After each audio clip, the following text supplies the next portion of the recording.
Hello, and welcome back to day 5 of the 14-day business advisory practice bootcamp. Today's topic is all about the end game and how to help your clients plan a profitable exit strategy, whether it's selling, passing the business on, or just stepping away gracefully. An exit strategy helps your clients build their business with purpose, not just pressure. Today's presentation is sponsored by Coleman Tanner Consulting, your source for small business solutions. By the end of this session, you'll be able to explain why every business needs an exit strategy, even startups. Identify different types of exit strategies and who they're best for. Guide clients through essential exit planning conversations. Help them create a roadmap that protects their legacy and maximizes their return on investment. This is a powerful advisory service because most business owners don't think about the end until it's too late. An exit strategy isn't just about selling a business. It's about building a business that's transferable, valuable, and not dependent on the owner.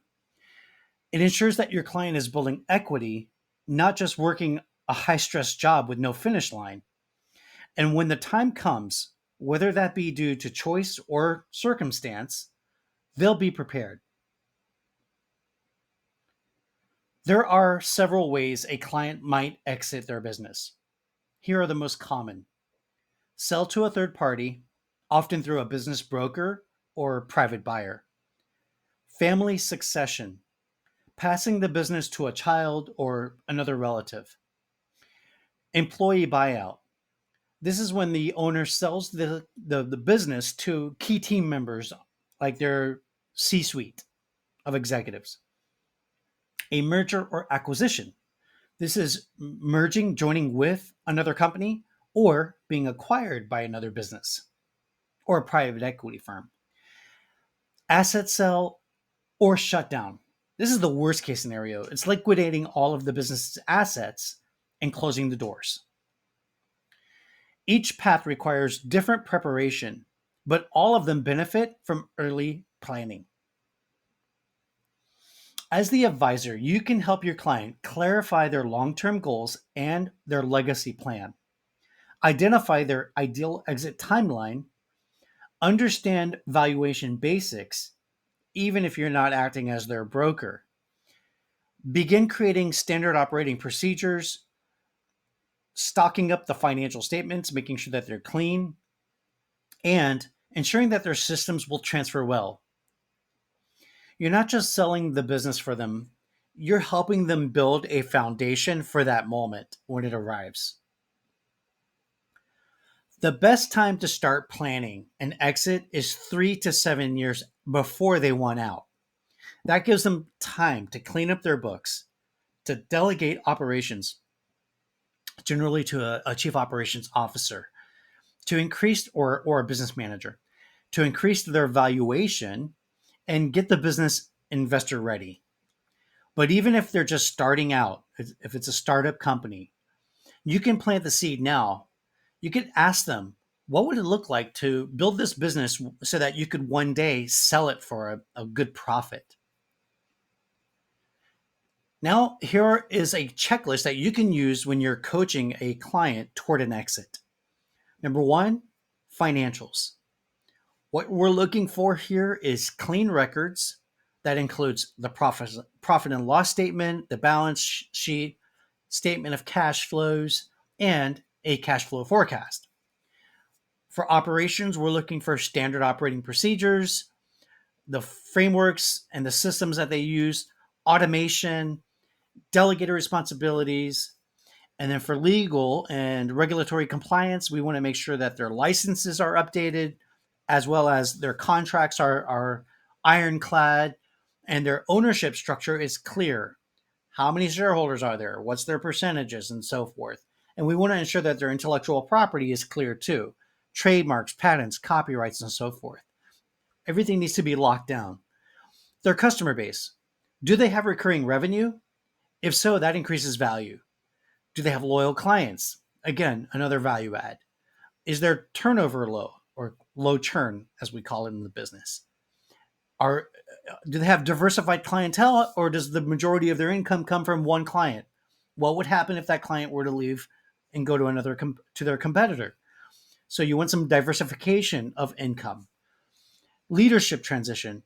If the owner is the operator, who is going to run things if the owner can't run it anymore tomorrow? That's why it's important to have an operator that's not the owner, whether that be a manager, an office manager, a business manager, or a chief operations officer, or even a CEO. Each of these areas adds value to the business, or it can drag the value down if it's being neglected. You don't need to be a business broker to help your clients understand the valuation of their company.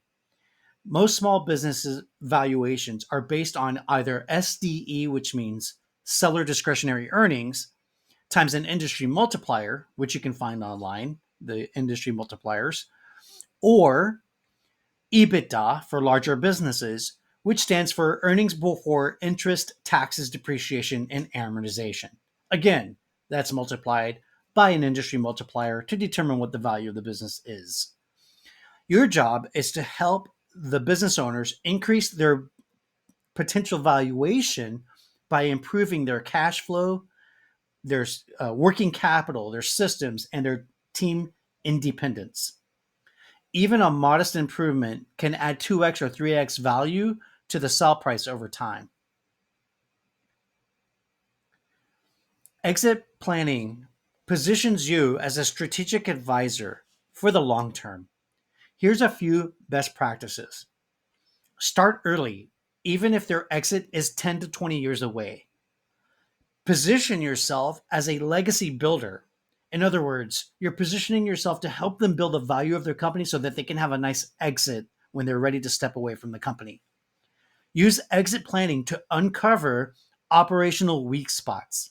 This will be the major milestones that you're going to be working towards helping them fix so that their business has stronger value.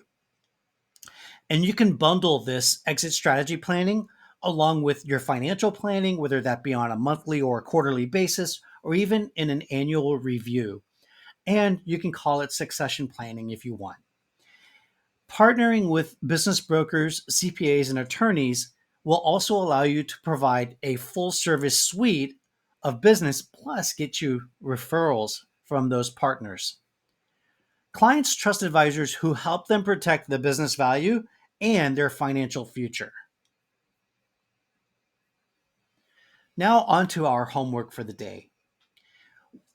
Your task is to create a sample business outline with one possible exit strategy, whether that be with a real company or a fictitious company. You can use your workbook to assess 2 to 3 key areas of readiness. Using ChatGPT, you're going to draft a sample exit plan timeline or an exit plan summary. And for bonus points, you can share your exit strategy in the comments. This type of forward thinking builds credibility and opens the door to higher level consulting work. Great job today, everyone. Thank you so much for being a part of this 14-day business advisor training. Exit planning may not be urgent for every client, but when you bring it up, you're going to stand out. Tomorrow, we're going to shift gears into systems automation, a service that every business owner wants, but few know how to implement. I'll see you inside of day 6. Bye for now.